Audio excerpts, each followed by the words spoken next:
ఇవన్నీ wholesale bills అండి. ఈ 2-3 రోజులు వచ్చిన హోల్సేల్ బిల్స్, రీసేలర్స్ బిల్స్ ఉంటారు కదా, వాళ్ళు కొత్తగా స్టార్ట్ చేద్దాం అనుకున్నా కానీ ఈ వారం స్టార్ట్ చేసిన వాళ్ళ కానీ మమ్మల్ని కాంటాక్ట్ అండి. ఇవన్నీ అదొక్కది ఒక 4,000 బిల్లు, 3,000 బిల్లు, 2 కలిపి 8,000 బిల్లు, అట్లా 9,000 బిల్లు, ఇవి ఒక 10,000 బిల్లు, ఇవన్నీ ఆవాస టాప్స్ అండి. ఇప్పుడు కొత్త స్టార్ట్ చేస్తున్నారంటే నేను చెప్పాను సింగిల్ పీస్ పెట్టుకోండి మేడం, మీకు సెట్ అయిపోతే కస్టమర్లకు అర్థమవుతుంది. కలర్స్ 20 కలర్స్ కనిపిస్తాయి అని చెప్పాను వాళ్ళకు. ఇది ఒక 10,000-15,000 బిల్లు ఇట్లా ఏర్పడకుండా అయితే అండి. కలర్స్ కూడా కనిపిస్తాయి మీకు ఈజీగా. ఆవాస ఏంటంటే కస్టమర్ తొందర సెలెక్ట్ అయిపోతుంది, సైజ్ కూడా సెలెక్ట్ అయిపోతుంది, డిజైన్ కూడా సెలెక్ట్ అవుతుంది పర్ఫెక్ట్ గా. ఇది ఒక మార్జిన్ 100 రూపాయలు యాడ్ చేసుకుంటే హోల్సేల్ రేట్ వేరే ఉంటుంది. మేము రేట్ చెప్తాము, మీకు బిల్ వేసి పంపించేస్తాము, కొరియర్ చేసిస్తామండి. ఓకేనా? ఆ రేట్ సపరేట్ మీకు వాట్సాప్ లో చెప్పేస్తాను. ఒక కొత్తగా స్టార్ట్ చేద్దాం అనుకున్న వాళ్ళు మమ్మల్ని కాంటాక్ట్, ఎందుకంటే మీకు ఇట్లా ఒక్కొక్క పీస్ కావాలన్నా కానీ హోల్సేల్ రేట్ ఇస్తాండి. మాకు రిటైల్ కదా, మాకు రిటైల్ అమ్ముతే హోల్సేల్ అమ్ముతాయి కాబట్టి మీకు బల్క్ ఆర్డర్స్ కావాలంటే అది వేరే సెక్షన్ అండి. ఇట్లా బల్క్ అంటే ఒకటి 100 పీస్ 200 పీస్ హోటల్ ఉంటారు మా కస్టమర్లు, హోల్సేల్ కస్టమర్లు.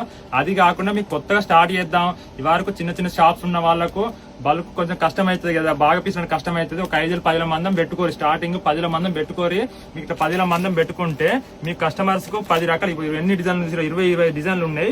ఇప్పుడు ఇది హైదరాబాద్ కస్టమర్ అండి, హైదరాబాద్ నుంచి బాగా రెస్పాన్స్ ఉంది. ఇదేమో ఏపీకి వస్తుంది అండి, ఇది ఏపీకి పోయే కస్టమర్ కు, ఇది ఏపీకి పోయే కస్టమర్, ఇదేమో మన హైదరాబాద్. ఇవన్నీగా ఏపీ ఉన్నాయి, తెలంగాణ ఉన్నాయి, ఒక్కటి మాత్రం బెంగళూరు ఉందండి.